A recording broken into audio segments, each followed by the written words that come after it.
November 2018 saw the release of the Spyro Reignited trilogy, and I hope that it's a release that does the original series the justice it deserves in the world of modern gaming. This got me thinking about a certain release from last year, a game that became the best-selling exclusive launch of 2017 and the fastest-selling Switch game of 2018. Crash Bandicoot. After years of mediocre games, turbulent reviews and a long radio silence, he had returned to our screens in a nostalgic gaming experience that pleased basically everybody, and I really hope that Spyro was received in a similar way. Perhaps by the time you see this video, you know how it turned out. But here and now, Crash doesn't currently have anything else lined up. The n-sane trilogy sold incredibly well, and Vicarious Visions have expressed interest in making a new Crash Bandicoot game. So what could be next for the Crash series? Nobody can deny that the original 3 Crash games work super well as a trilogy.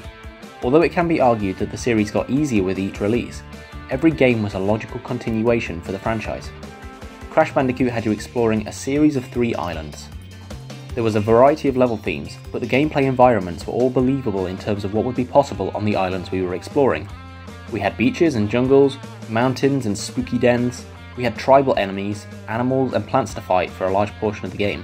It isn't until the final island that we begin to explore more man-made surroundings with toxic waste, maintenance pipes, lights and TV screens.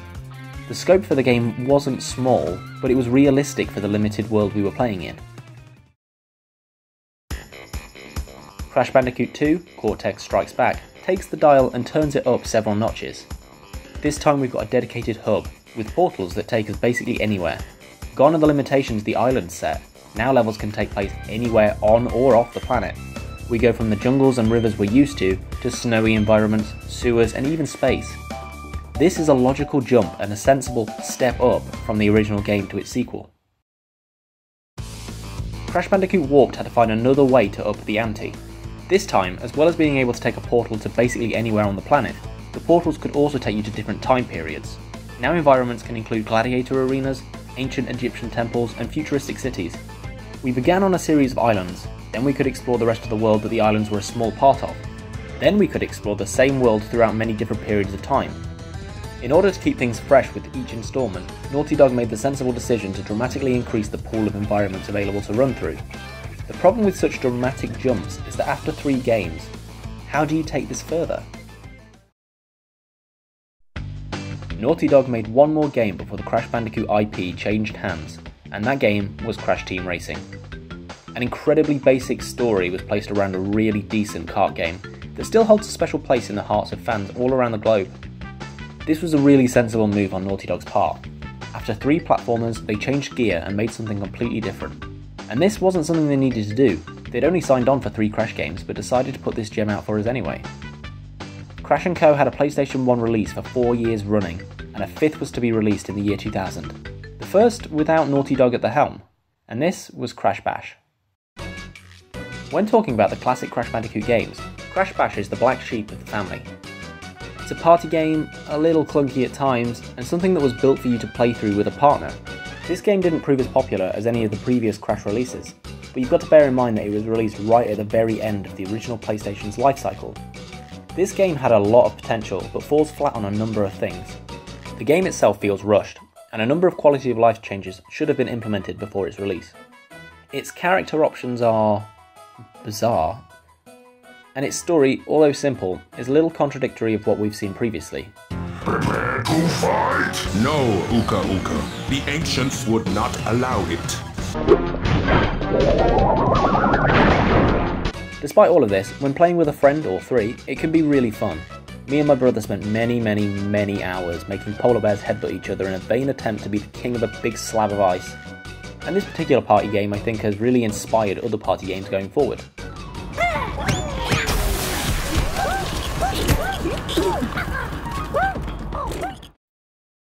So how is this little recap going to explain what comes next for Crash Bandicoot? Well, I can't tell you what will happen for sure, because there's been no official announcements. What I can tell you is what I would do if I was heading the Crash franchise going forward. The n-sane trilogy was very popular. It was a faithful remake and made Crash a household name again.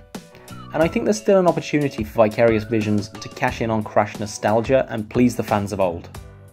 I would remake Crash Team Racing. It's not an uncommon prediction or request, and it's something that people have been talking about since the very day the Trilogy remaster was announced.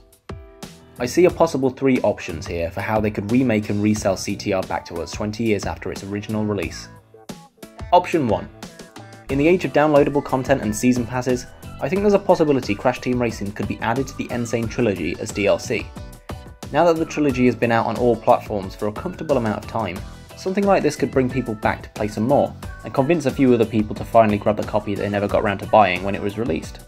Add CTR in with new updated graphics, a remixed soundtrack, and full trophy support, and this could make a lot of fans happy. Unfortunately, I think the ideal time to release CTR as a DLC has come and gone, but that's not to say it's completely ruled out. Option 2. The n-sane trilogy was sold exactly as the name suggests, as a trilogy. I've mentioned this before when talking about why I don't think we'll ever see a remastered trilogy for Rayman, but full price games that were standard 2 decades ago don't hold up in today's market. You'll see similar styles, game lengths and narratives in indie games, but it's very rare to see something similar to the platformers of the 90s on the AAA walls anymore. Would a straight remaster of Crash Team Racing hold up on its own? No, I don't think it would. But unlike the original Crash game, this isn't part of a series of games that could be remastered together. But it does have a slightly autistic cousin. I think Vicarious Visions could give a really loving remaster to Crash Team Racing and Crash Bash, and sell them together. You've got the Crash Bandicoot n-sane trilogy, and now you've got the Crash Bandicoot n-sane Party. Obviously both games would need a few quality of life changes. Straight away you've got much more of a reasonable game length, and that makes the mini collection worthy of a box on a shelf. Price it similarly to how the trilogy was priced at around $40 instead of the $460, and you've got a very real suggestion here. Option 3. Now my favourite option of the 3 would be for Vicarious Visions to release Crash Team Racing Plus.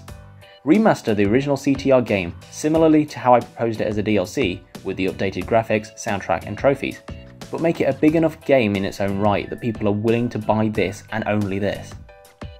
Add in a selection of new characters, some you can play from startup and some that need to be unlocked throughout gameplay. Create brand new tracks inspired by places Crash visited in his original game and its sequels. Consider making carts customizable and make game modes available online. Not just time trials where you follow your mate's ghost around the track. I mean proper quick play and online tournaments. In order to survive on its own, this game needs to not only sell to the nostalgics, but it needs to be a worthy rival to the modern Mario Kart series. So that's what I do for the next Crash release, and I think any 3 of these options could perform very well. But what about platforming? What about the gameplay that Crash is famous for? After Crash Bash was released in the year 2000, Traveller's Tales created one of the series' most polarising releases. The Wrath of Cortex was the first Crash game for the new generation of consoles, this time being released for Xbox and GameCube as well as Sony's PlayStation 2. I've never played a game that tried so hard to replicate what came before it, and so hard to be ambitiously different at the same time before, but that really is the best way to describe it. You've got the Warp Room and Talking Heads intro from Crash Warped, you've got cutscenes with Crash's Rogue Gallery, you've got gameplay styles that try and replicate levels from previous games, such as the chase levels and the plane levels, that make all of this seem very familiar. But then you've got new antagonists in Crunch and the Elementals that actually go as far as replacing all of the other bosses we've come across, and a ton of experimentation in level types, arguably too much. Put these additions with the new look of the game, and it almost feels like a spin-off rather than a proper Crash game. Everything looks hideous now. Like, what happened? I know Crash and Friends used to be really sharp in their designs, but that was part of their charm. Everybody looks like they've been smoothed over and taken oil baths before covering their entire body in 100 layers of foundation. Wrath of Cortex wasn't a terrible game, but unfortunately it wasn't a worthy sequel. I don't think we should be considering a remaster of anything post PS1 era, as much as I would absolutely love for a good development team to give Twinsanity another go.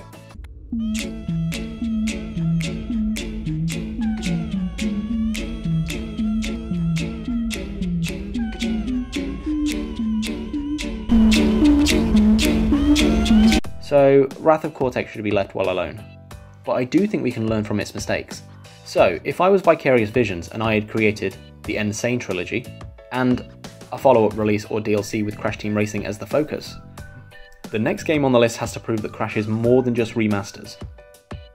This will be the game that breathes new life into the series going forward, without the ghost of Naughty Dog steering the ship.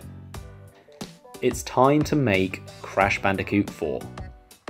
How do we go about creating a true sequel to themes, levels and environments released 20 years ago?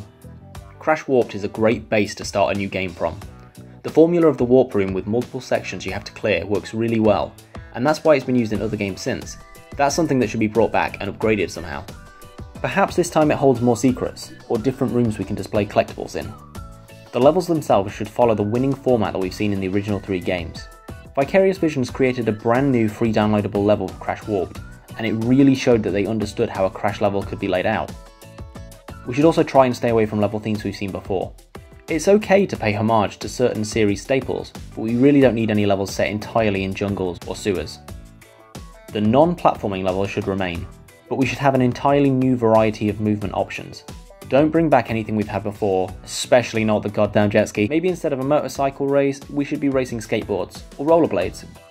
Maybe instead of fighter planes, we're hang gliding around a barrage of enemies in the sky, slowly descending to the countryside where the level is finished off on foot with enemies dropping around in front of us. It has to be something new. The old bosses shouldn't be demoted to appearing in cutscenes. They should be brought back as the boss battles for clearing a selection of levels. Perhaps Vicarious Visions can create a new enemy or two, or maybe flesh out a couple of people we've not seen much of before, like Rillaru or Koala Kong. Perhaps this time, to keep things fresh, we become outnumbered during the boss battles, and while we're fighting one boss, another is throwing things at us, or combining their strengths with the main stage boss in some other way. Multiplayer would be a great addition to a modern Crash game. We already have models for both Crash and Coco, so why shouldn't they be played together? Both local and online would be great to run through with friends. Or perhaps a series of multiplayer specific levels should be built, similar to how Portal 2 implemented it, to stop one player running ahead and completing everything. And finally, it's time for a new stage objective. Crystals are gathered on a standard run, gems for breaking every crate, coloured gems are occasionally found by taking a harder or secret route, and relics are gained for time trials. Perhaps this time there's a new rare stone we can gather for the true ending of the game. Maybe after you complete all of the stage objectives, you unlock a hard mode, where each stage is littered with extra enemies. Ice lays on the floor leading up to difficult jumps, and lots of the crates are replaced with nitro. Perhaps in a tip of the hat to the old gems of the original Crash, hard mode has to be completed without the use of any checkpoints too? Or maybe instead of completing a hard mode for the new objective, each stage has a unique mission. Collect 100 Wumpa Fruits, kill every enemy, don't take any damage, etc. It has to be something that adds to the replay value, and it has to be something completely unique to what we've seen before. These are all just ideas, and I'm sure there are plenty of alternatives that would work just as well. But a true Crash sequel should work to build on what's come before it, while learning from what became of the Wrath of Cortex.